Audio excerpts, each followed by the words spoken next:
Assalamualaikum warahmatullahi wabarakatuh. Oke, kembali lagi berjumpa bersama Pak Arif dalam video pembelajaran fisika. Pada kali ini kita akan bahas materi tentang kalor dan perpindahan. Nah, baiklah anak-anak sekalian.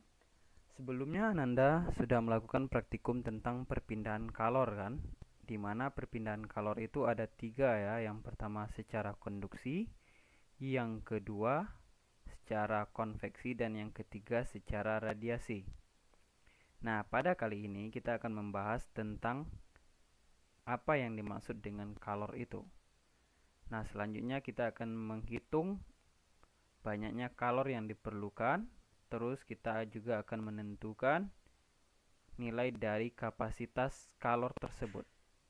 Nah, untuk lebih pahamnya kita akan mempelajari materi berikut ini. Kalau kita lihat, pengertian dari kalor itu adalah bentuk energi yang berpindah dari benda yang suhunya tinggi ke benda yang suhunya rendah ketika kedua buah benda bersentuhan. Nah, itu yang dimaksud dengan kalor. Nah, satuan dari kalor tersebut adalah joule. Atau bahasa lain dari kalor itu adalah panas ya. Di mana 1 kalori itu adalah 4,2 joule atau 1 joule 0,24 kalori. Nah, kita lihat pengaruh kalor terhadap suhu zat. Jika suatu zat menyerap kalor, maka suhu akan naik. Dan jika suatu zat melepas kalor, maka suhu akan turun. Kita lihat air panas, kita masukkan batu es ke dalamnya, maka akan terjadi pelepasan kalor dan penyerapan kalor. Yang melepaskan kalor itu adalah air panas, sedangkan yang menyerap itu adalah batu es. Nah, jumlah kalor yang diserap atau dilepaskan dapat kita rumuskan dalam rumusan, yaitu Q sama dengan C dikali M dikalikan dengan delta T, di mana Q itu adalah jumlah kalor, sedangkan M itu adalah massa benda, C itu adalah kalor jenis, dan delta T adalah kenaikan suhu. Jadi delta T ini adalah suhu akhir dikurang suhu awal. Nah, kita dimudahkan dengan menggunakan rumus segitiga ya, yaitu Q-nya di atas, C-nya di bawah. Yaitu kalau Q yang ditanya dalam soal, maka tinggal kita kalikan aja, C sama dengan M dikali dengan delta T. Oke, kita lanjutkan. Nah, kita masuk kepada sebuah contoh soal. Di soal bunyinya gini, berapakah kalor yang diperlukan untuk mendidihkan 1 kg air jika suhu awalnya 25 derajat Celcius sampai 100 derajat Celcius, dan kalor jenis air yaitu 4,2 kali 10 pangkat 3 Joule per kilogram derajat Celcius atau 4200. Kita lihat banyaknya kalor yang diperlukan, berarti itu adalah Q-nya ya yang ditanya. 1 kg air itu adalah M atau massa. Suhu awal tadi dilambangkan dengan T0 ya, atau T awalnya, sampai 100 derajat Celcius, berarti itu suhu akhir atau yang dilambangkan juga dengan T. Dan kalor jenis air itu dilambangkan dengan C kecil ya. Nah, oke. Jadi yang ditanya tadi adalah banyaknya kalor yang diperlukan. Berarti kita buat dalam rumus segitiganya, Q sama dengan M kali C kali delta T. Nah, tinggal kita masukin ke dalam rumus tersebut. Nah, kita lihat penyelesaian dari soal tersebut. Diketahui tadi yaitu massa 1 kg, kalor jenis air itu 4200, suhu awal 25 derajat, suhu akhir itu 100 derajat Celcius. Maka didapat delta T-nya adalah T akhir dikurang T awal, itu 100 dikurangkan 25 derajat, maka dapat 75 derajat Celcius.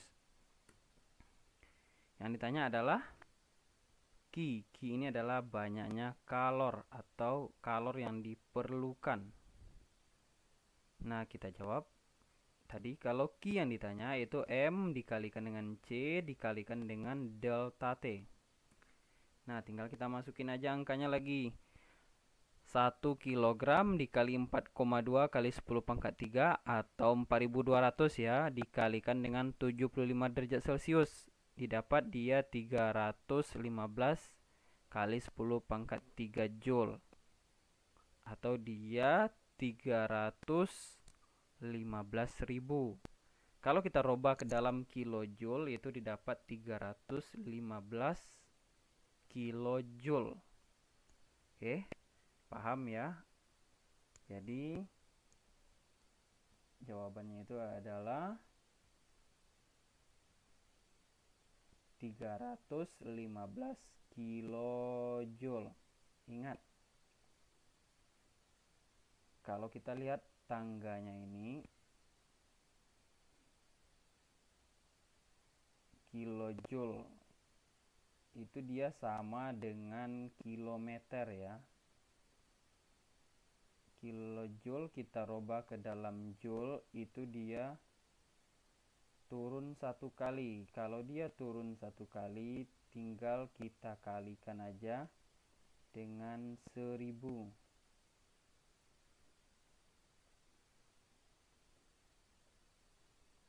Nah, tinggal kita kalikan dengan 1000.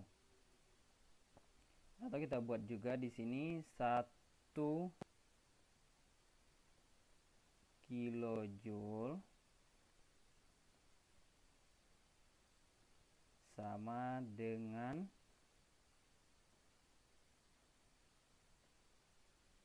1000 joule. Nah, itulah dia. Jadi 1 kilojoule itu sama dengan 1000 joule. Nah, jadi boleh Ananda buat nanti dalam satuannya 315.000 joule atau dia 315 kilojoule ya. Oke, nah kita lanjutkan. Jadi jumlah kalor yang diperlukan adalah 315 kilojoule. Oke, terjawab ya soalnya. Nah, kita lanjut adalah kalor jenis. Kalau kita lihat kalor jenis itu adalah banyaknya kalor yang diperlukan untuk menaikkan suhu 1 kg zat sebesar 1 derajat Celcius atau 1 Kelvin.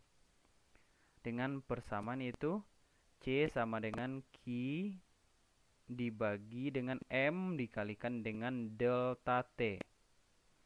Nah, selanjutnya itu ada kapasitas kalor. Kalau kita lihat kapasitas kalor itu pengertiannya adalah kemampuan suatu zat menyerap kalor untuk menaikkan suhu menjadi 1 derajat lebih tinggi. Jadi kapasitas itu adalah kemampuan suatu zat menyerap kalor. Dengan persamaan itu C sama dengan Q dibagi delta T. C-nya di sini adalah C besar ya.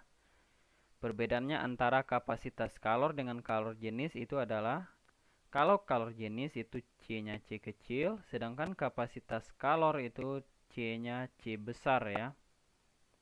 Atau kapasitas kalor itu juga dirumuskan C sama dengan M dikalikan dengan C kecil. C kecilnya di sini adalah kalor jenis. Nah, C besar itu adalah kapasitas kalor dalam satuan Joule per derajat Celcius. Nah, sekarang kita lihat contoh soalnya. Contoh soalnya itu adalah banyaknya kalor yang diperlukan untuk meleburkan logam yang kapasitas kalornya 50 Joule per derajat Celcius. Supaya suhunya naik menjadi 10 derajat Celcius adalah. Nah, banyaknya kalor berarti itu dilambangkan dengan Q besar ya. Kapasitas kalor itu adalah C besarnya, suhunya naik 10 derajat Celcius. Berarti ini delta T-nya. Berarti suhunya itu dari 0 sampai 10 derajat Celcius. Oke, kita lihat diketahuinya C-nya 50 derajat Celcius. Berarti ini C besar ya. Terus delta T-nya 10 derajat. Yang ditanya adalah Q. Nah, kalau yang Q yang ditanya, berarti tinggal kita kalikan aja C dikali dengan delta T. Maka didapat 50 kali 10. 50 kali 10 itu dia 500 Joule. Jadi jumlah kalor yang diperlukan adalah 500 Joule. Oke, sampai di sini Ananda paham untuk menentukan kapasitas kalor ya. Jadi materi kita itu tadi yang pertama menghitung banyaknya kalor, yang kedua menentukan kalor jenis, dan yang ketiga itu adalah menentukan kapasitas kalor. Oke, Bapak harapkan Ananda paham dalam penyampaian materi kali ini. Nah, selamat Ananda untuk mengikuti materi dan belajar. Nah, setelah Ananda selesai menonton video ini, nanti Ananda akan menjawab soal tentang materi kalor tersebut. Nah, sampai di sini pertemuan kita kali ini diucapkan dengan alhamdulillahirabbil alamin. Assalamualaikum warahmatullahi wabarakatuh.